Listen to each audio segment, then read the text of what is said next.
Doc on the Run. We help injured runners run. What's the best imaging study for a runner who is suspected of having a plantar plate injury? Well, that's what we're talking about today on the Doc on the Run podcast.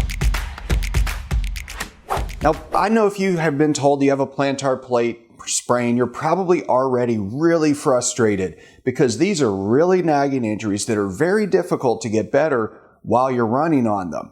The bottom line is that you've got to make sure that it's improving because in general, plantar plate sprains are either getting worse or they're getting better. So if you have like a little bit of pain and you just ignore it and you just run on it, it's probably just going to get gradually worse over time because the chronic inflammation weakens that ligament as you ignore it.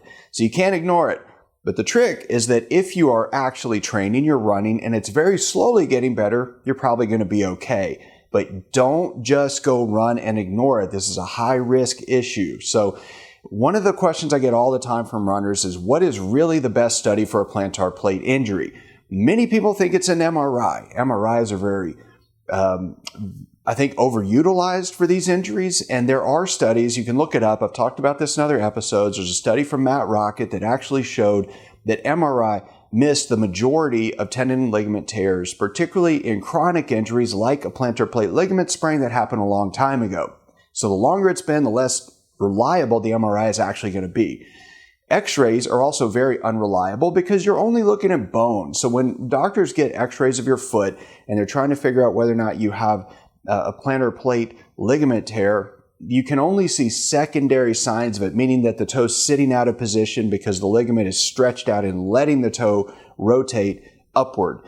Or you're looking to see if you tore one of the collateral ligaments and so maybe the toe's twisted sideways. But inflammation within the joint can actually push the toe in one direction, and so the X-rays are not really that reliable. For me, I think the best test is really a diagnostic ultrasound. So I actually carry one with me. I can actually look at your foot in person and actually put it on your foot and then actually stretch the plantar plate ligament while looking at it on an ultrasound and see, does it open up or not? And if it's intact and we see it stretch, but it doesn't actually come apart, well, then we know for sure there's a difference between torn or not torn. And so when you have an MRI, it's a static image. You're not moving. You're sitting still. They tell you to sit still in the scanner. And when you do that MRI and you don't really see it, it doesn't mean that it's not there. And these are slices taken at different positions throughout the foot.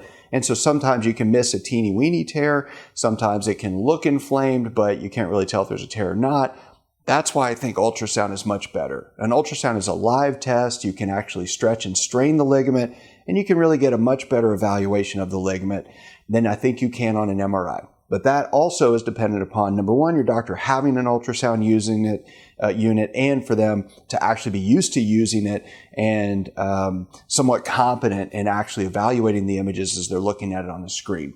But that's why I think that the best imaging study for plantar plate ligaments in runners is really a diagnostic ultrasound. So if you're looking for a doctor who is going to evaluate you, ask them if they have an ultrasound, ask them if they can look at it, and ask them what they see when they're looking at it with you. If you like this episode, please like it, please subscribe, and I'll see you in the next training. Doc on the Run. We help injured runners run.